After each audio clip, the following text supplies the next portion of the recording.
They shuffled across the tiled courtyard, blinking owlishly into a square where a crowd of merchants and curious townspeople had already gathered.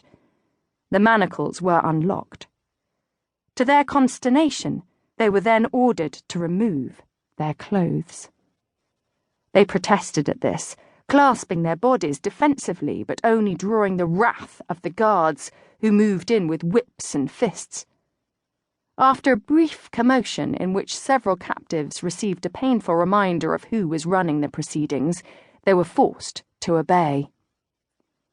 Shame-faced, they began to strip. Within a few minutes they were standing naked in a line. The morning was extremely hot, and their sweating, milk-white bodies gleamed in the sun like polished ivory, much to the crowd's mirth. Brannon burned with shame. They didn't allow him to keep even the barest shred of clothing, and they made him stand with his hands by his sides so that he couldn't cover his dignity. He was aware of the scrutiny of 1,000 foreign strangers over his body, and his face reddened at the humiliation of it. But the real humiliation was yet to come. The captives were made to run around in a circle a number of times, to hop, skip, and roll so that their physical fitness could be judged. They were harried like cattle onto rickety wooden podiums, and a mob of men in flowing robes came forward. Brannon guessed these to be the buyers.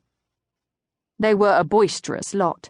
With rough, greedy hands they assessed the goods on offer, poking their fingers into ears and under tongues, and counting teeth. Brannon's blood rose as 4 chattering Arabs groped his flanks and thighs. He swore and tried to bite one of them, and he received a clatter from a guard in retort. In the corner of his eye, he was sickened to see the children being subjected to every kind of lurid examination, boys and girls as young as 9. The boys were forced to bend over and display their bare buttocks for the benefit of several leery-eyed men, while the girls had to allow their most intimate regions to be fingered and probed so that the buyers could be satisfied of their virginity. His stomach turned as he imagined what lay in store for the youngsters, condemned to see out their childhoods as playthings for these lecherous brutes. The captives were in varying states of well-being, some thoroughly emaciated, skin grey and limbs brittle, and the buyers quickly separated the quality from the substandard.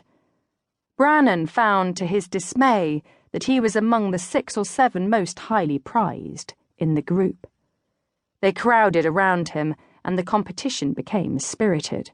They growled and spat at each other, gesturing wildly, rolling their eyes to heaven.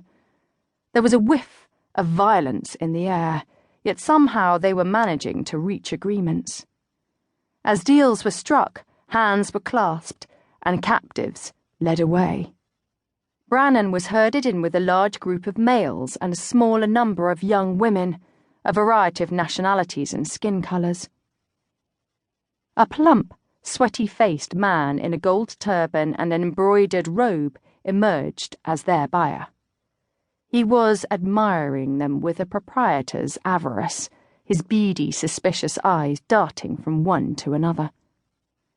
Once the slaves were secured, he began to speak, first in a language Brannon couldn't understand, then in English. "Slaves and infidels, I am Abdullah el-Karouche.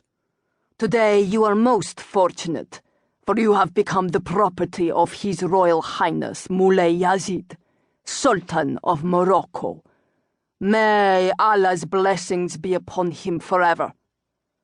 Now and for many years to come you will atone for your wicked lives, serving His Excellency in the great imperial capital of Fez.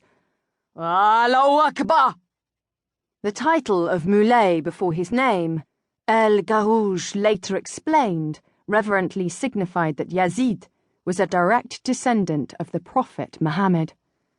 Brannon was not impressed, however. These people were madmen. He had to get away, and soon. Once they reached their next stop, an opportunity would surely